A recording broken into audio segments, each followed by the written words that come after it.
Hello friends, welcome back to my channel. ఇవాల్టి recipe వచ్చేసి రాగి పాలతోటి 5 months బేబీస్ దగ్గర నుంచి 5 years బేబీస్ వరకు ఏ విధంగా రాగి మాల్ట్ చేసి పెట్టుకోవచ్చు అనేది మనమైతే ఈరోజు తెలుసుకుందామండి. రాగి మాల్ట్ అనగానే రాగి పిండిలో వాటర్ కలిపేసి చేసుకుంటారు కదా, అది మాత్రం అనుకోకండి. అదైతే మీరు పిల్లలకి అస్సలు పెట్టొద్దు. ఈవెన్ ఒక 1 year లో పిల్లలకైతే అస్సలు పెట్టొద్దండి. అది పిల్లలకి డైజెస్ట్ అవ్వాలంటే చాలా కష్టం. అంటే డైరెక్ట్గా వాటర్ రాగి పిండిలో కలిపేసి చేస్తాం కదా, అది పెట్టకూడదు. పిల్లలకి చేసే పద్ధతి వేరేగా ఉంటుందండి. ఇది వాళ్ళు నేను నేర్చుకుని మీకు చెప్పింది అయితే కాదు. ఇది పెద్దవాళ్ళ రోజుల నుంచి చేసి పెట్టిన పద్ధతి. అంటే ఇది రాగులతోటి పాలను తీసి చేస్తారనమాట. చాలా సింపుల్గా చేసుకోవచ్చు. ఇదేదో కష్టం అని కూడా అవసరం లేదు. ఎందుకంటే 5 నిమిషాల్లో ఈ రాగి మాల్ట్ అనేది రెడీ చేసుకోవచ్చు అండి.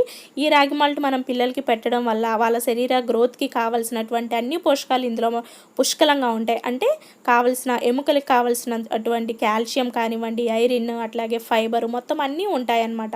చాలా చక్కగా కూడా తినేస్తారండి పిల్లలు. చాలా తొందరగా డైజెస్ట్ అయిపోతుంది. అలాగే చూడడానికి సర్లాక్ లాగా కూడా ఉంటుందన్నమాట. తయారు చేసుకోవడం కూడా ఈజీ కాబట్టి ఇప్పుడు మనం దీన్ని ఎలా తయారు చేసుకోవాలో కూడా చూపిస్తాను. ఈ రాగి మాల్ట్ తయారు చేసుకోవడం కోసం ముందుగా మనం రాగులు తీసుకోవాలి. ఈ రాగులని ఇంగ్లీష్లో చెప్పాలి అంటే ఫింగర్ మిల్లెట్స్ అని కూడా అంటారండి. వీటిని నేను ఒక హాఫ్ టీ గ్లాస్ తీసుకుని ఒక 5 hours ముందుగా నానబెట్టేసుకున్నాను అనమాట. మంచిగా వాష్ చేసుకుని నానబెట్టేసానండి. అలాగే మీరు పిల్లలకి మార్నింగ్ తినిపించాలి అనుకుంటే నైట్ అంతా నానబెట్టేసుకోవచ్చు. ఈవినింగ్ తినిపించుకోవాలి అనుకుంటే మార్నింగ్ నానబెట్టేసుకోవచ్చు అనమాట. ఇలా నానబెట్టుకున్న రాగులని ఒక మిక్సీ జార్లోకి తీసుకున్న తర్వాత కొంచెం వాటర్ యాడ్ చేసుకోండి. కొంచెం వాటర్ యాడ్ చేసిన తర్వాత మెత్తగా గ్రైండ్ చేసుకోండి. ఎక్కువసేపు గ్రైండ్ చేయాల్సిన అవసరం కూడా లేదు. మెత్తగా ఈ విధంగా గ్రైండ్ చేస్తే మీకు ఇట్లా తెల్లని పాలలాగా వచ్చేస్తాయండి. వీటినే రాగి పాలు అని కూడా అంటారు. ఇలా చేసి పెట్టడం వల్ల పిల్లల శరీరంలో ఉన్న వేడి కూడా తగ్గుతుందండి. పిల్లలకి చక్కగా చలువ చేస్తుంది అనమాట. ఇప్పుడు ఏంటంటే మనము ఈ రాగి మాల్ట్ తయారు చేసుకోవాలనుకుంటున్న ఒక గిన్నె తీసుకుని ఒక స్ట్రైనర్ తీసుకోండి. మనం టీ వడకట్టుకుంటాం కదా, అది తీసుకోండి.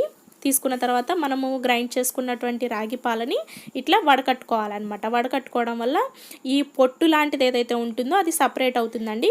మీరు కావాలి అనుకుంటే ఇలా పైన ఇంకాస్త వాటర్ అనేది యాడ్ చేసుకుని చక్కగా మొత్తం పాలన్నీ కూడా సపరేట్ చేసేసుకోండి. చూడండి, ఇలా వడకట్టడం వల్ల ఈ పిప్పి ఏదైతే రాగులకి పై పొర ఉంటుందో అదంతా ఇలా సపరేట్గా వచ్చేస్తుందండి. ఇంకా దీనిలో ఏమీ ఉండదు. ఒకవేళ ఇంకా ఏమన్నా ఉంది అనుకుంటే కొంచెం వాటర్ యాడ్ చేసుకుని దానిని కూడా పాలలాగా సపరేట్ చేసేసుకోండి. ఇలా తయారు చేసుకున్న పాలలో మనం ఇంకాస్త వాటర్ అనేది యాడ్ చేసుకోవాల్సి ఉంటుందండి.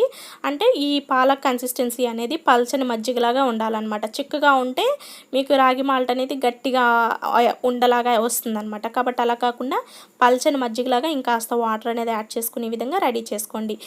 ఇప్పుడు రుచికి సరిపడినంత సాల్ట్, ఎక్కువ యాడ్ చేసుకోకండి. సాల్ట్ ఇష్టపడని పిల్లలకైతే కొంచెం బెల్లము లేదా పట్టిక బెల్లమైనా వేసి పెట్టచ్చు. ఇప్పుడు స్టవ్ ఆన్ చేసుకుని స్టవ్ పైన ఈ రాగి పాలని పెట్టేసేయండి. ఇది చాలా తొందరగా రెడీ అవుతుందండి. మీరు దగ్గరుండి లో ఫ్లేమ్లో పెట్టుకుని మాత్రమే చేసుకుంటే ఒక 3-4 నిమిషాల్లోనే ఈ రాగి మాల్ట్ అనేది రెడీ అయిపోతుంది అనమాట. ఇలా రాగి మాల్ట్ చేసి పెట్టడం వల్ల పిల్లల శరీరానికి చక్కగా చలువ చేస్తుందండి. చాలా పిల్లలు నీరసంగా, కొంతమంది 1 year దాటినా సరే నడవలేని పిల్లలు ఉంటారు కదా, వాళ్ళకైతే ఖచ్చితంగా రోజుకు ఒక్కసారి చేసి పెట్టండి చాలు. మార్నింగ్ అయినా ఈవినింగ్ అయినా చేసి పెట్టండి. చాలా తొందరగా రికవర్ అవుతారు పిల్లలు. వాళ్ళకి కావాల్సినవి అన్నీ కూడా ఉంటాయి ఇందులో. కాల్షియము, ఐరన్ మొత్తం అన్నీ ఉంటాయి కాబట్టి ఖచ్చితంగా చేసి పెట్టండి. చూడండి, ఇక్కడ మనం చూస్తూ ఉండగానే ఇది చిక్కబడిపోయింది. చాలా అంటే చాలా తొందరగా చిక్కబడిపోతుంది అనమాట. ఒక 3 నిమిషాలకి ఇలా రెడీ అవుతుంది. ఇంకో 2 నిమిషాలు మనం కలుపుతూ దీనిని చక్కగా ఉడికించుకున్నామంటే రాగి మాల్ట్ అనేది పర్ఫెక్ట్గా రెడీ అయిపోతుంది అనమాట. చూడండి, 5 minutes తర్వాత మనకి రాగి మాల్ట్ అనేది ఈ విధంగా ఒక క్రీమీ టెక్చర్లో వస్తుందన్నమాట. చూడండి, ఇక్కడ మీకు చూస్తేనే అర్థమైపోతుంది కదా. ఇది పెట్టడం వల్ల పిల్లలకి చాలా లైట్గా ఉంటుందండి. చాలా తొందరగా డైజెస్ట్ అయిపోతుంది అనమాట. ఇప్పుడు మనకి ఒక 5 నిమిషాల తర్వాత ఇది రెడీ అయిపోయింది కాబట్టి స్టవ్ ఆఫ్ చేసుకుని పక్కన ఒక 5 నిమిషాల పాటు చల్లారిన తర్వాత, అంటే గోరువెచ్చగా, మరీ చల్లగా అయిపోయిన తర్వాత పెట్టకుండా కొంచెం గోరువెచ్చగా ఉండగానే తినిపించేసేయండి పిల్లలకి. ఇప్పుడైతే మా పిల్లలు పెద్దవాళ్ళు అయ్యారు కాబట్టి నేను డైరెక్ట్గా రాగి పిండితో చేసి పెడుతున్నానండి.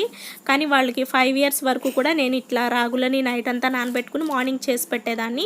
మా చిన్న బాబుకి హార్ట్ ప్రాబ్లం ఉన్నా సరే ఈ రాగి మాల్ట్ పెట్టడం వల్ల వాళ్ళు చాలా అంటే చాలా యాక్టివ్గా ఉంటాడండి. నీరసం అనే మాటే ఉండదు. డాక్టర్స్ కూడా చెప్పారనమాట, బాబు చాలా యాక్టివ్గా ఉన్నాడమ్మా అని చెప్పేసి. హార్ట్ ప్రాబ్లం ఉన్న వాళ్ళు చాలా వీక్గా ఉంటారు కదా, కానీ మా బాబు అలా ఉండడు. వాడు ఇప్పటికి కూడా చాలా ఇష్టంగా తింటాడండి రాగి జావ అంటే. మీరు కూడా తప్పకుండా తప్పకుండా ట్రై చేయండి. మీకు ఏమైనా డౌట్ ఉన్నా సరే మీరు డాక్టర్ని అడిగి ఆ తర్వాత మీ పిల్లలకు చేసి పెట్టండి. ఖచ్చితంగా రిజల్ట్ అనేది ఉంటుంది. మీకు ఈ రెసిపీ నచ్చినట్లయితే ఖచ్చితంగా లైక్ చేయండి, షేర్ చేయండి. ఇలాంటి మరిన్ని రెసిపీస్ కోసం తప్పకుండా మన ఛానల్ని సబ్స్క్రైబ్ చేయండి. Thanks for watching.